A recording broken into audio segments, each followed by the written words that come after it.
At the time of recording this video, I am hoping that perhaps we're still getting worked and Carmelo Haych is going to make it onto the SummerSlam card tonight. Foolish, I know. And at the moment, I've got a video doing a few rounds on TikTok that I want to expand upon.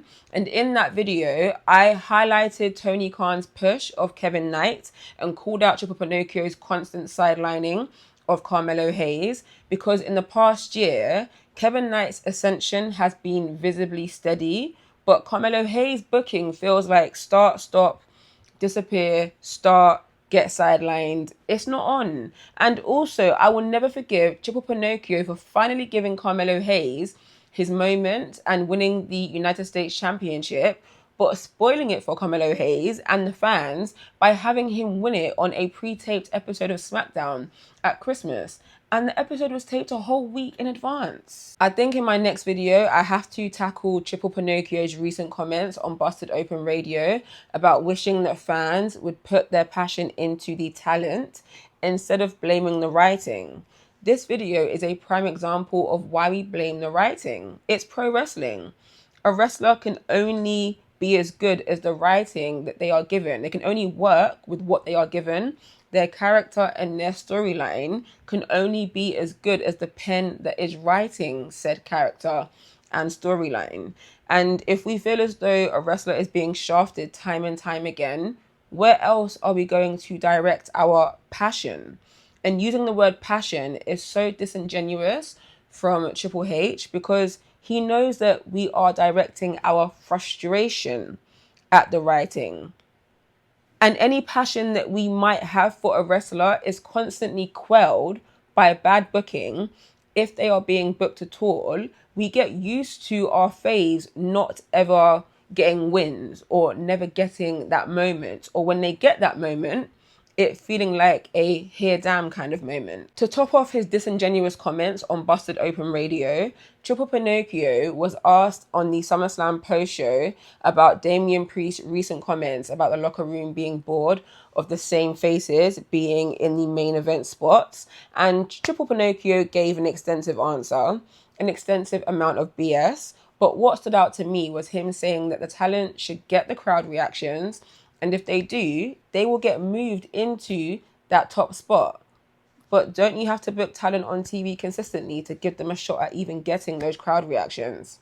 And it seems as though if talent are able to get themselves over, despite being relegated to backstage segments, commercial breaks, and catering, they get punished for it, like Karrion Kross.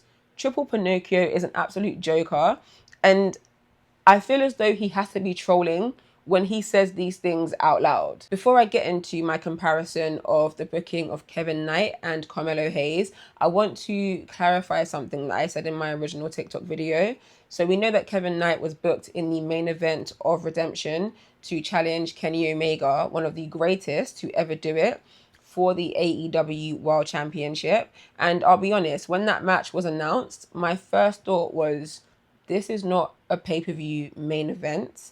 This is a Dynamite main event. And don't get me wrong, not because I don't think Kevin Knight is amazing. I think he is fantastic. And I knew we'd get a banger of a match. What I mean is that it seemed as though Kenny Omega and MJF was being built for the main event of Redemption, with the likelihood being that Kenny Omega would defeat MJF to win the AEW World Championship in his home of Canada. Just think about how many times the word redemption was thrown around in their interactions. So I think it's a fair presumption to have made, but perhaps due to MJF's injury or something else that we aren't privy to, plans had to change. Two things can absolutely be true. I was so happy that Tony Khan gave a young talent that is widely regarded as being part of the future of pro wrestling this main event spot on a pay-per-view. But as a viewer, I could also admit that this was going to be nothing more than a great exhibition match with zero stakes. Nobody believed that Kevin Knight was going to defeat Kenny Omega for the AEW World Championship. Let's keep it a buck. And when it comes to MJF versus Kenny Omega as the main event of Redemption, yes, you could say that it was predictable as well, with us all believing that Kenny Omega was going to defeat MJF to win the AEW World Championship. But the stakes would have been a little bit higher because perhaps Kenny Omega wasn't going to win. Perhaps MJF was going to retain and walk into All In as champion. Now that's cleared up, let's compare the booking of Kevin Knight to that of Carmelo Hayes. And let me make a quick disclaimer. I'm not trying to say that Carmelo Hayes should be booked in the main event of SummerSlam to challenge CM Punk or Roman Reigns for a world title. That's not what I'm saying. But I do think that he should get to walk into SummerSlam and challenge for the United States Championship that, quite frankly, he should have walked into WrestleMania with. A push isn't always and doesn't have to be synonymous with being catapulted into the main event.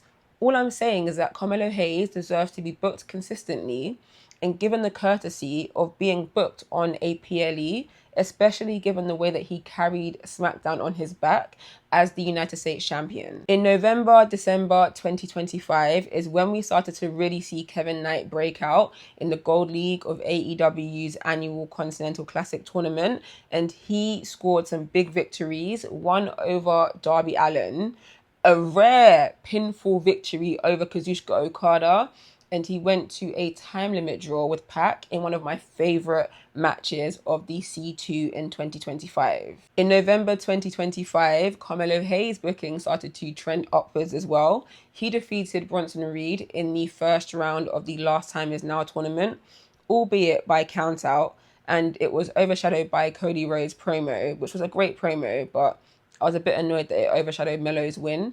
But you know what? We took it. A win is a win is a win.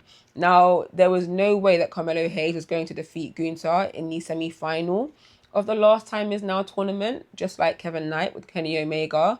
But at least Carmelo Hayes got a chance to shine in a banger of a match against Gunther. On a pre-taped episode of Collision on January 14th that aired on January 17th, Kevin Knight became 1/3 of the Trios champions alongside Speedball Mike Bailey and Hangman Adam Page. Now, Powerhouse Hobbs was about to leave the company for WWE, so this was a quick move that had to be made.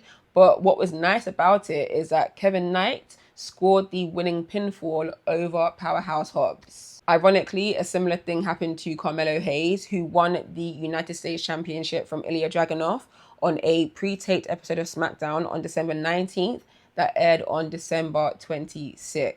Now, I didn't really have an issue with the Trios Championships changing hands on that pre-taped episode of Collision, but I did have an issue with the United States Championship changing hands on that pre-taped episode of SmackDown. You could say I'm having double standards, but number one, 3 days versus 1 week, a bit of a difference there. And you know what? Had Carmelo Hayes' booking been consistent from that moment right through up until now, perhaps I'd have forgotten about it. Now, granted, in the 6 weeks or so that Jet Speed and Hangman Adam Page were Trios champions, not much happened. The belts felt like trinkets, but again, they had to get the titles off of the Ops due to Powerhouse Hobbs leaving the company. And it just so happened that Hangman Adam Page was also preoccupied with MJF in the AEW World Championship picture. On March 4th, a kayfabe injured Kevin Knight took the losing fall, dropping the Trios Championships to the Don Callis family. He was injured because on that same episode of Dynamite, he challenged MJF for the AEW World Championship in the opening contest. So despite, trinkets, Trios Championships or whatever, he was regularly rubbing shoulders with main event players, including having a really great match with Swerve Strickland. In Carmelo Hayes' 12 or so week reign as the United States champion, he put on bangers with the likes of Leon Slater, Johnny Gargano, Ilya Dragunov, just to name a few names, and his weekly title defenses were widely praised as the best thing on dud episodes of SmackDown, despite our fatigue with open challenges. Trick Williams was called up in January, so we saw a story simmering very slowly but steadily between the two former partners in Trick Mello Gang, who crossed paths in an Elimination Chamber qualifying triple threat match. There was also a semblance of a story being told week to week between Carmelo Hayes and Ilya Dragunov going into WrestleMania. But I think all of our jaws collectively dropped to the floor when Carmelo Hays unceremoniously lost the United States Championship to Sami Zayn on the March 27th episode of SmackDown. Carmelo Hays challenged Sami Zayn in a rematch on the April 3rd episode of SmackDown and lost and started selling a kayfabe knee injury. He then wasn't seen on TV until May. I said May 15th. Carmelo Hays was completely sidelined from WrestleMania proceedings, which ultimately saw Trick Williams challenge Sami Zayn in a match that was snatched from Carmelo Hays for the United States Championship that was stolen from Carmelo Hays. Call me dramatic if you like, but that was nasty booking. A few weeks before Carmelo Hays lost his title to Sami Zayn, Kevin Knight became a two-time Trios champion when he, Speedball Mike Bailey, and Mystico dethroned Fletcher, Davis, and Okada on March 15th at Revolution, ending the Don Callis family's 11-day reign as Trios champions. But in his second reign, Kevin Knight continued to rub shoulders with the likes of Okada. He even challenged Okada for the International Championship, but Okada got his win back and retained. What a hot potato time for the Trios Championships. So Jet Speed and Mystico held them from March 15th until a taped episode of Collision on April 8th that aired on April 11th. They lost to the Dogs, who in real time dropped the titles 4 days later, and in kayfabe time dropped them just 1 day later on April 12th at Dynasty to the conglomeration. And I suspect that an audible was called in that match because Gabe Kidd suffered an injury in that match. Once again, Kevin Knight bounces back, winning the vacant TNT Championship on April 12th at Dynasty after having lost the Trios Championships in real time 4 days ago, but in kayfabe time just last night. When Carmelo Hays finally returned to TV on May 15th, my hope was that the immediate play was going to be him feuding with Trick Williams for the United States Championship. And that kind of happened, but a recently called up Ricky Saints found himself in the mix. And also, I was so annoyed by the unannounced Carmelo Hays Trick Williams match that we got on a random episode of SmackDown. But anyway, Trick Williams, Carmelo Hays, and Ricky Saints went round the houses for a few weeks, but ultimately, Ricky Saints landed the PLE match against Trick Williams at Night of Champions. On the July 10th episode of SmackDown, Trick Williams and Carmelo Hays met once again in a singles match, non-title, but it ended in no contest when Baron Corbin returned and took both of them out. At the time of recording this, guess what? Carmelo Hays has been sidelined once again, not on the SummerSlam card, and Trick Williams is scheduled to defend his United States Championship against Baron Corbin on night 2. Can you believe that Cage Match is informing me that Carmelo Hays' last on-screen match, and I say on-screen because it wasn't on TV, his last on-screen match was against Ricky Saints on a July 24th edition of Main Event. Since becoming the TNT champion on April 12th at Dynasty, Kevin Knight is still the TNT champion, and he has surpassed Kyle Fletcher with the most successful defenses of the TNT championship. In that time, he was also booked to be the closing angle on one of AEW's biggest pay-per-views of the year when he attacked Darby Allin on May 24th at the end of Double or Nothing. And as confused as all of us were to see a newly heel Kevin Knight join the Don Callis family, we can't deny that he's continued to receive consistent TV time, and he continually stayed in the face of the then AEW World Champion MJF. Kevin Knight even defeated the former AEW World Champion MJF when he defended his TNT Championship against MJF, who had just lost his AEW World Championship to Darby Allin. Kevin Knight got a major spot in the 12-man Death's Door match at Forbidden Door on June 28th. And then when plans seemed to change and MJF dropped the AEW World Championship to Kenny Omega at Beach Break, they continued the story of Kevin Knight chasing the moniker Jet 2 belts by having him challenge Kenny Omega in the main event of Redemption for for the AEW World Championship. Meanwhile, Carmelo Hays is on Twitter posting pictures acknowledging the fact that he's been benched once again. And from his Twitter, I found out that August 1st, night 1 of SummerSlam, is his birthday.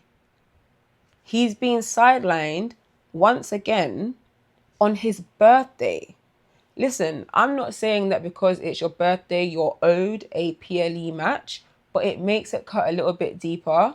And I'm thinking about the fact that at Redemption, it was Maya World's birthday.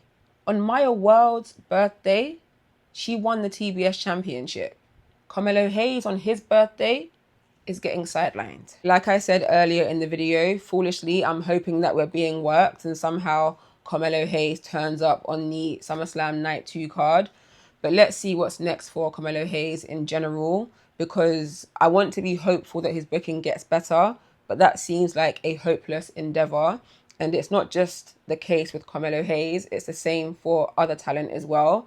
But when it comes to Carmelo Hays, when he finally parted ways with The Miz, he got over. Crowd reaction for him in the arenas was fantastic.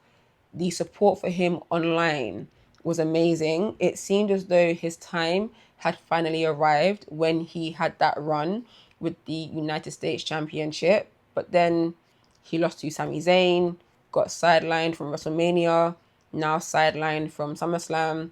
It's like Triple Pinocchio said, yeah, nah, dead all that noise. I'm going to pull back from booking you how we should be booking you. Listen, Kevin Knight lost to Kenny Omega in the main event of Redemption, and he's still the TNT champion. And I can't predict the future, but I must admit, I have zero concern about Kevin Knight suddenly getting benched.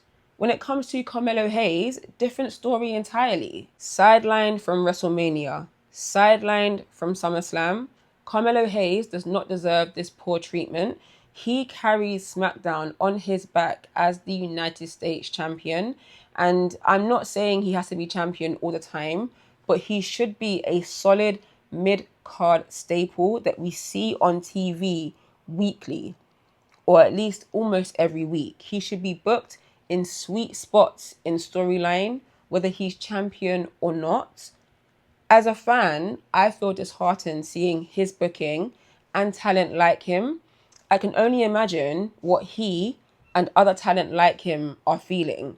Where does Triple H want us to find the passion for the talent when he's booking them in this way? From November 2025 up until now, the booking of Carmelo Hays versus that of Kevin Knight, I'm not going to say it's night and day, but it's at least post sunset and day. When you look at the spots that Kevin Knight has been in and the championship runs versus the championship run of Carmelo Hays and the fact that he was sidelined from 2 major PLEs, Tony Khan isn't a perfect booker, but at least he's making the effort to push young talent. I want to know what you think. So in the comments, let me know your thoughts on the booking of Kevin Knight and Carmelo Hays. And if you enjoyed this video, please give it a thumbs up, subscribe to my channel, hit the bell so that you get notified of every single video drop. And as always, I will see you in the next one.